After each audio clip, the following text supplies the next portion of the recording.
وفجأة وبعد ساعة من الطيران أعلن أن الطائرة أصابها عطل كبير بسبب صاعقة، وستهبط اضطراريا في أقرب مطار. توجه الطبيب إلى استعلامات المطار مخاطبا: أنا طبيب عالمي، كل دقيقة عندي تساوي أرواح أناس، وأنتم تريدون أن أبقى 16 ساعة بانتظار طائرة؟ أجابه الموظف: إذا كنت يا سيدي على عجلة يمكنك استئجار سيارة، فرحلتك لا تبعد عن هنا سوى 3 ساعات بالسيارة. رضي دكتور هشام على مضض، وأخذ السيارة وظل يسير.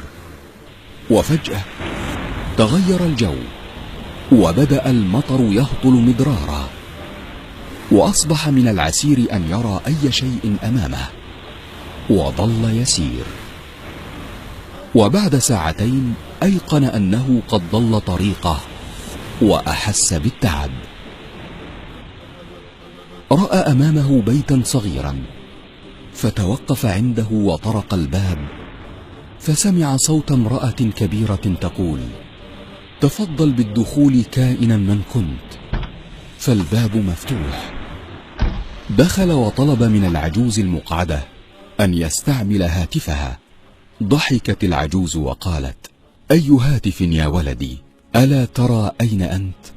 هنا لا كهرباء ولا هواتف، ولكن تفضل واسترح، وخذ لنفسك كوبا من الشاي الساخن، وهناك بعض الطعام، كل حتى تسترد قوتك.